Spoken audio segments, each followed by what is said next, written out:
Hey, this is Frank Nieto with Vision Quest Auto. This is our long-term review of the Ford Bronco Sport.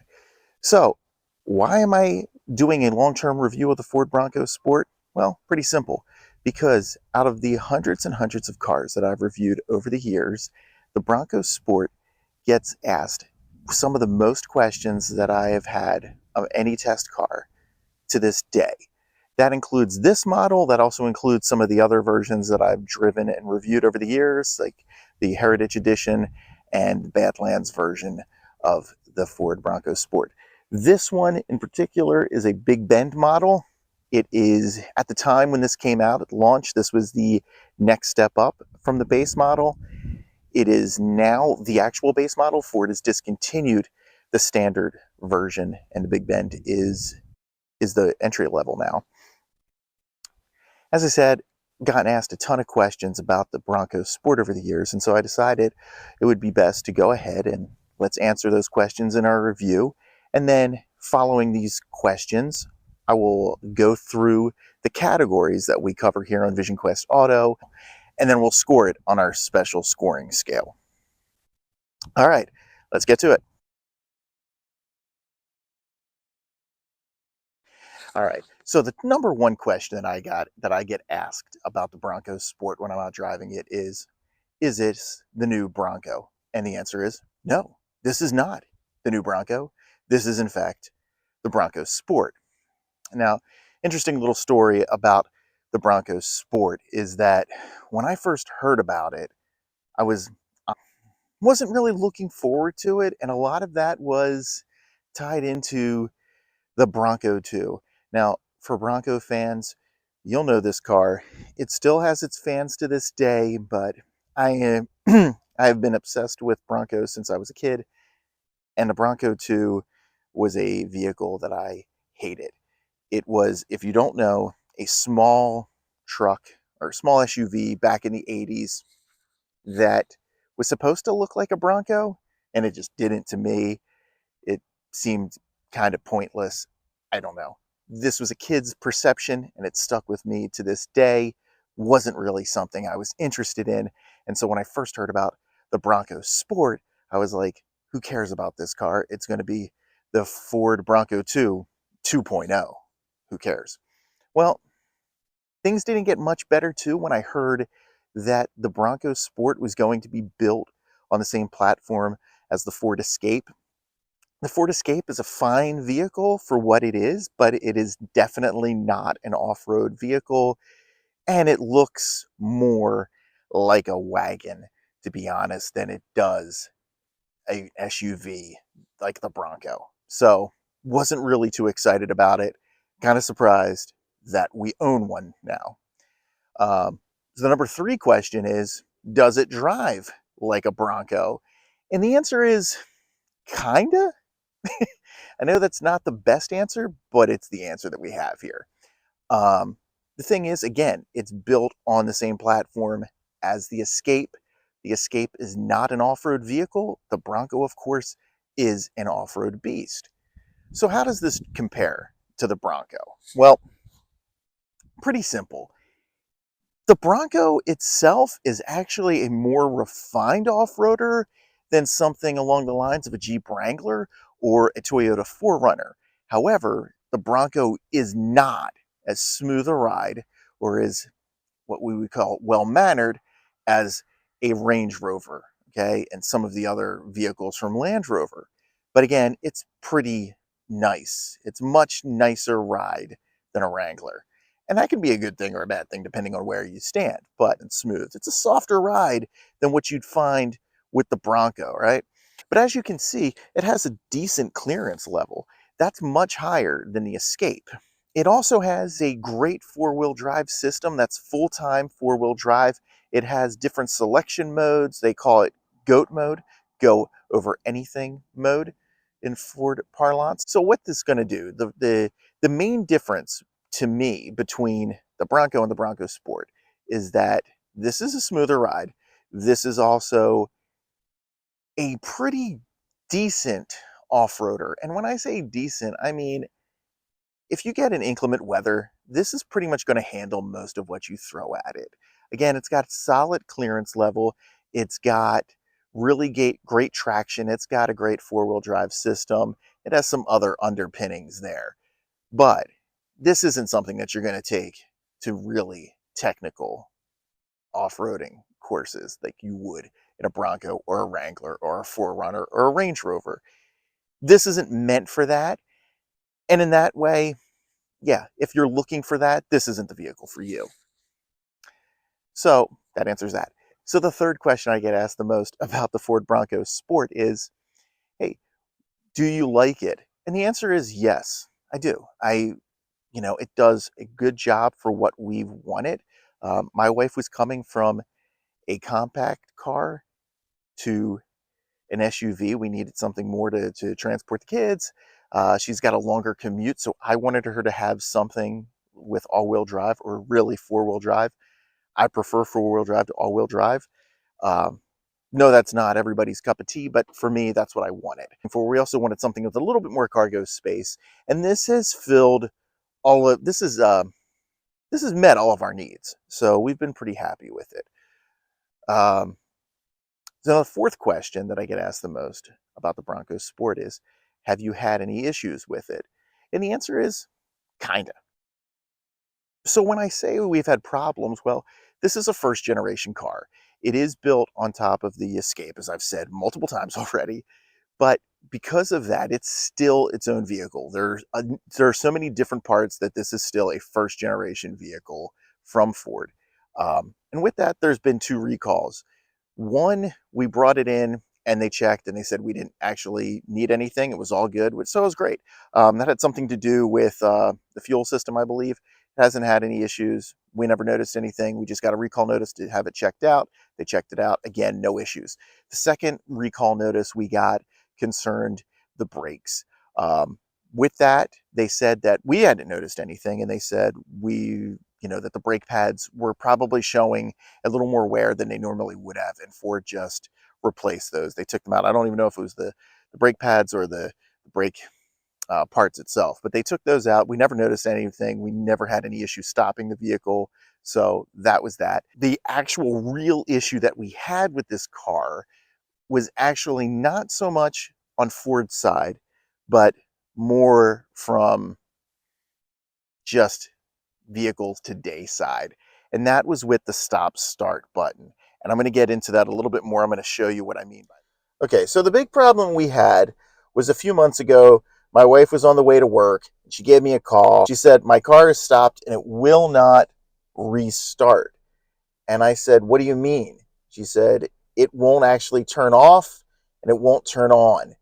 What happened was, long story short, was that this car was stuck in stop start mode where this, turn that off.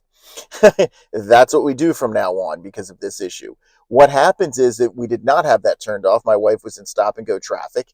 And I guess that the car just had too much pressure being put on it and it was wearing the battery down. And so we had to have the battery replaced. After only 3 years, that was a disappointment. It's not out of the realm of possibility that the battery would go bad then, but it was pretty annoying that the battery would go this early. What we had to do was we replaced the battery. I'm not a big fan of stop-start features. I know some people are. To me, I think it just puts too much pressure on the starter. I think it puts too much pressure on the battery. Obviously, that happened. When we've turned this off, we haven't had any issues. We don't foresee having any more issues because we don't drive with the stop-start on. So we leave that off at all times now.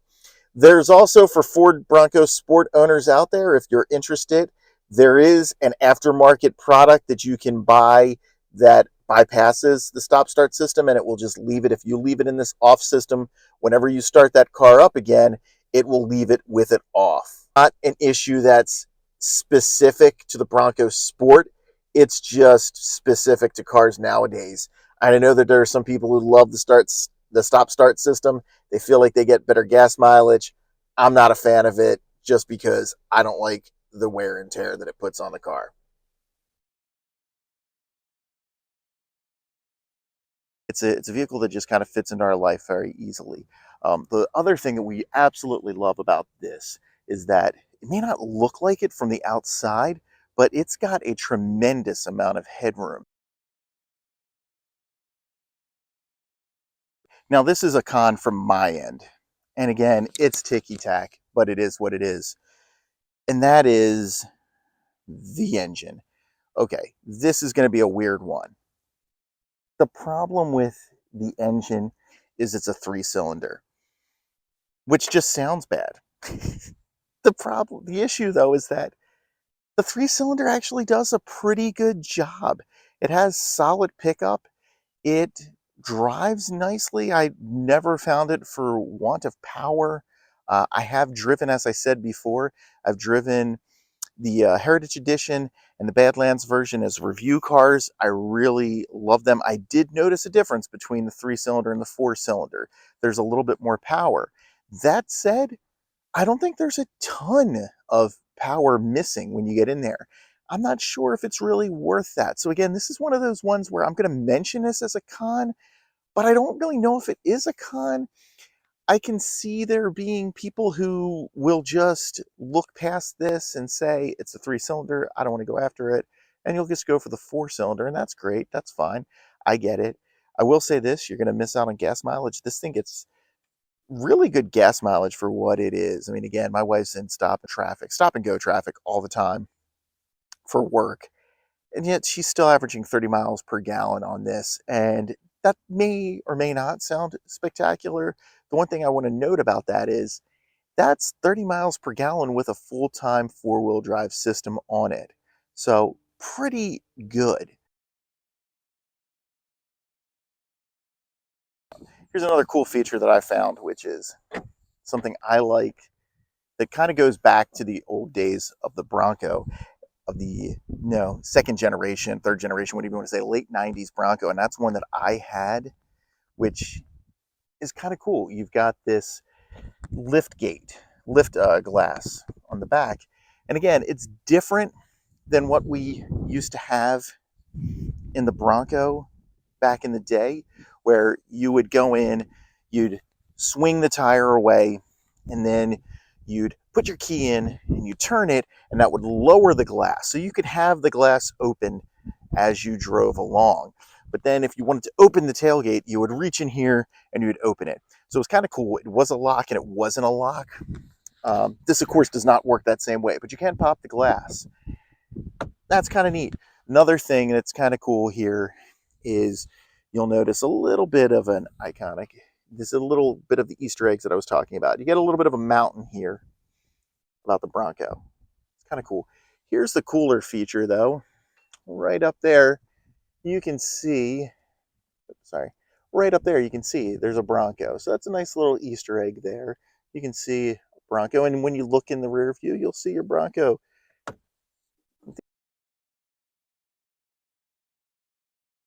Now, one thing, this isn't a pro or a con, but just one thing that I want to mention is it's a bottle opener. And I think that Ford had this planned as, hey, this is a car that you can take camping, you can take it off-roading, you can take it to sporting events, so you can do some tailgating. I don't really find it a tailgating car. I don't really find it an off-roading vehicle. Um, and I just haven't had a use for it. I can see it definitely being kind of nice for somebody, but to be honest, if you're doing a thing where you're planning to go hiking, you're planning to go fishing, you're planning to go tailgating, I think you're going to have a bottle opener on you. It's kind of cool, but it's there. It's a neat feature, but again, I haven't really used it, but I just wanted to make mention of it.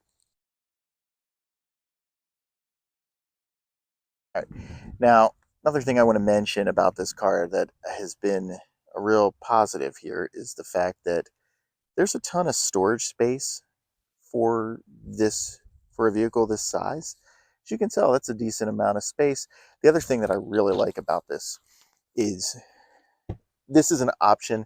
I think it's still an option. I don't know. It was an option when we bought it. Ford may actually have it come with it. You might be able to talk a dealer into doing it. But these mats are really cool. I wish more vehicles had them. I thought that this was kind of weird when I put them on, but I mean, I definitely want this. It covers up. It does a nice job of, you put anything in here, like your luggage, it's going to skid up.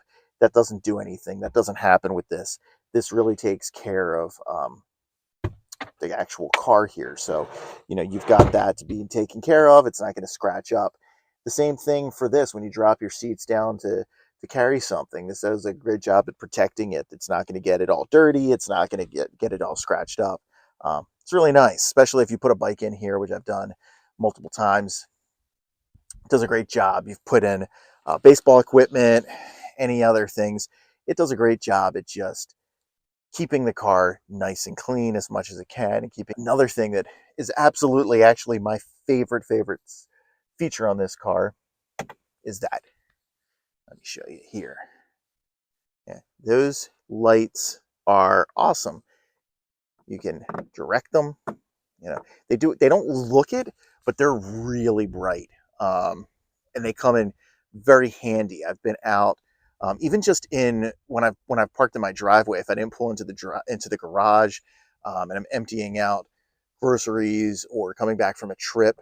This has been great. I can see what I'm doing. I can get a whole entire thing. It's similar to, if you have a full-size pickup truck where you have your bed lights there to be able to see that you got everything. It's just great. It's a really nice feature. Again, I wish more OEMs would put this in their vehicles. I think that Ford put a lot of thought into something that, when it was announced, maybe didn't get as much attention as the Bronco. People weren't really thinking of the Bronco Sport too much, and yet Ford did something where they put a lot of thought into this, a lot of nice little touches here. And it's not just design touches, it's actual useful features. This is something that, you're sitting there and you're like, I don't know if I need that. And then you get it and you're like, this is freaking awesome, man. I wish that I had this for years. I could have used this then. I've lost things, when I've been out on a trip and I couldn't see where I was at. Well, there you go. You got these lights. It's pretty awesome. Cool feature that my son loves is you get to see that Bronco every time you open up the door. Disappeared now, but it's pretty cool. It comes tumbling down with the rocks, and then you see the Bronco itself. It's a nice touch. I like that Ford's like, hey, you're in a Bronco, and I don't know. Maybe you might hate it, but I haven't found anybody who did hate it.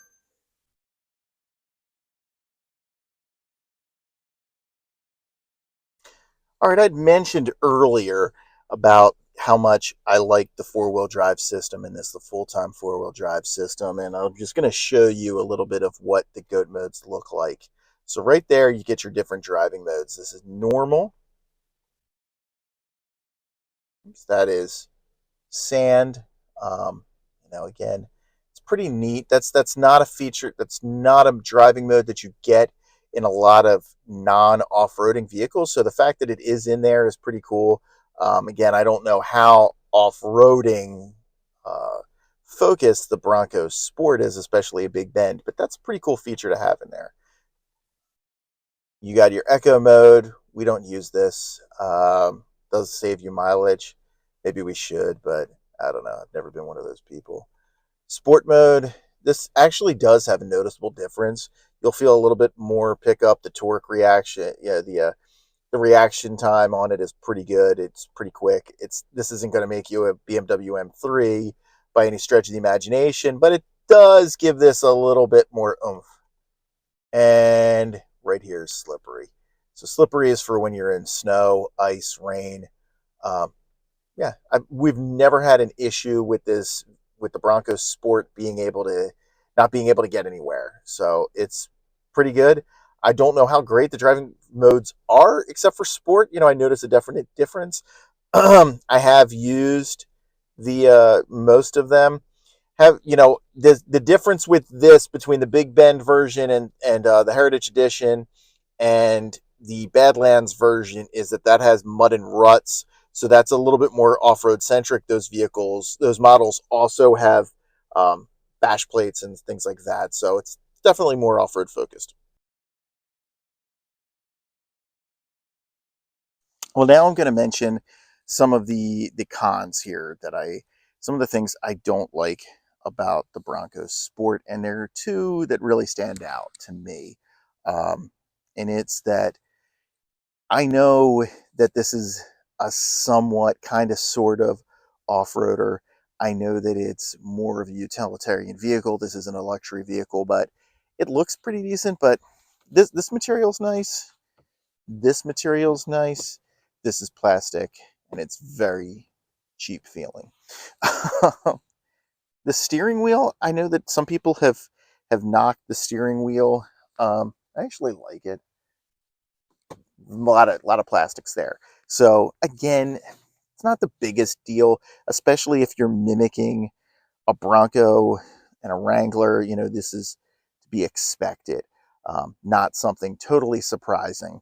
So take that with you will. But right there, next to the shifter, which we're going to get to in a second, is a big piece of plastic that I particularly hate. If you can see it right here, let me zoom in. Whoops. Right there. That piece of plastic by the steering wheel to the left of the shifter is a piece of plastic that when you're on a long ride, your knee will hit it. At least my knee will hit it, and it drives me nuts. Do not like it. Wish that there was a little bit of cushioning provided by Ford. Again, nitpicking, but it is our car, so I'm gonna find some things I hate about it. That's one of them.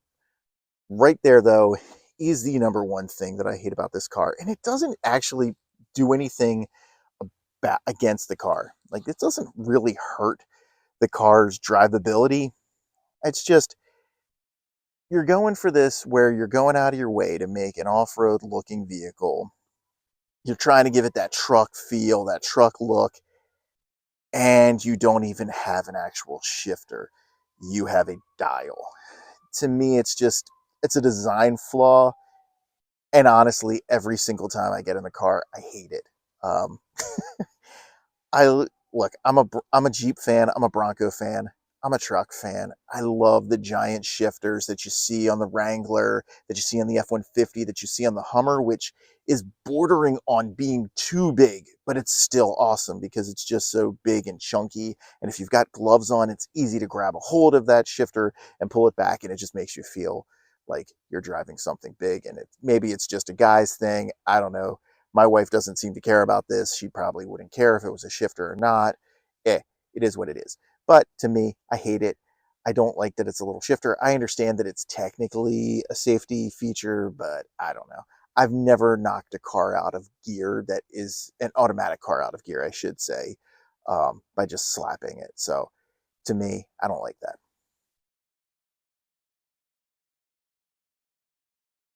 So I'm going to actually morph the next two categories together here.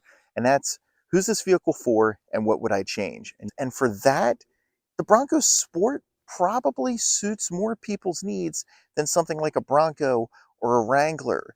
Those cars are going to be ones that you make the sacrifices for rather than the car making the sacrifice, if that makes sense. See, the Bronco Sport isn't going to get in the way. It's never going to mess up your plans. It's going to do what you want. Whereas the Bronco, the Wrangler, they're going to get a little bit more in the way. You're going to have to make some sacrifices. They're not as good an everyday driver. Don't get as good gas mileage. They have a rougher ride, all these things. So that's where you're going to have those issues on it. And for that, this just casts a wider net. It's going to get a lot more people interested. Like, my wife loves the way the Bronco looks, but she's not going to drive the Bronco because it just really doesn't suit her needs. It's a little too big for her. It's a little bit too much of a rough ride for her. The gas mileage isn't as good as a Bronco Sport. And so for that, she's just not going to want that vehicle. And I think there's a lot of other people who feel that way. And I think that you can tell that by every time that you drive along the road, you see a lot of Bronco Sports out there. You also see a lot of Broncos. You see a lot of Jeeps, but I think that you see a lot more Bronco Sports than you do a Jeep Renegade, which I think Jeep was going for the market that Ford has captured with the Bronco Sport. The Renegade was probably a little too small, maybe made a little bit too many sacrifices. It doesn't have the pickup that a Bronco Sport does. It doesn't even, I don't believe it returns the same gas mileage as a Bronco Sport. It's not as off-road worthy as a Bronco Sport. And so, and it's certainly not going to have the cargo space or the passenger space of a Bronco Sport. So in those regards, this is kind of a car that's, it, who's it for? It's for everybody in a lot of ways. And so that leads to this though. What would I change about this? I started thinking about it. Well, I wish it had a little bit more cargo space. As I said, it's got great cargo space for its class, but I wish it had a little bit more. You know, we've gone on some road trips. We've gone to visit family for over a week or a weekend, and sometimes it's a little bit tighter to fit all of the stuff that we need. There's four of us. It takes a little bit more um, engineer work to get everything to fit in the car. The kids have to have stuff in the back with them, whereas, you know, if it was a little bit bigger, you could have more of that back there. I wish it had a little bit more passenger space. You know, the kids are getting older. I can already see that it's getting a little tight for them. Um, I wish that it maybe had a little bit more oomph. I wish it was a better off-roader, and that's where I come to this conclusion. I wish it was a Bronco, but that's me. And that's the great thing that Ford has done, is that they've made a car that somebody that my wife would want to drive on an everyday basis. But they've also got a car that somebody like me would want to drive on an everyday basis. Now we're going to score this car on the Pete Davidson scale. This fits Pete Davidson's life when he was dating Ariana Grande. It was a bit of a surprise. Wouldn't expect Pete Davidson to be able to start dating Ariana Grande. It didn't seem to make sense at the time, but when you saw it, you're like, oh, it does make sense. It makes sense for both of them. That was a surprise. Just like this with the Bronco Sport. When this was announced, this would tarnish the Bronco name, but it's not. It's not that Bronco 2 2.0. It's actually what the Bronco 2 was designed to be. This is a car that suits a lot of needs. It doesn't just look like a Bronco. It's not cosplaying a Bronco. It's not a Bronco, but it does enough where you're like, okay, this fits it. I see where they're going with that. And similarly with Pete Davidson, with Ariana Grande, when you look at it, you're like, is this the best that he's going to do? And then you see later, no, this was just the start.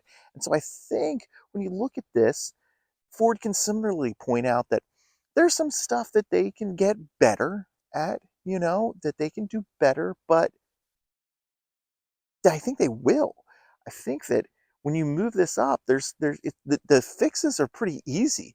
The body styling there is there to you know is already in place. You have the four-wheel drive capability. You add a little bit more off-roading capability. Maybe you make some of the features that you put on that Heritage Edition. Maybe you make those more standard. Maybe you drop those down the line. You add a little bit more from that Bronco to the Bronco Sport, and you've got an even better vehicle. Just way that Pete Davidson eventually moved up. You know, he also went from being a guy that was just a background player on Saturday Night Live to being the star of his own movies. So maybe the Bronco Sport won't have to be announced at the same time. Maybe the next generation Bronco Sport won't have to be announced at the same time as a Bronco. Maybe it can have its own announcement party. Maybe it can be its own thing. And I think that's where that score makes sense.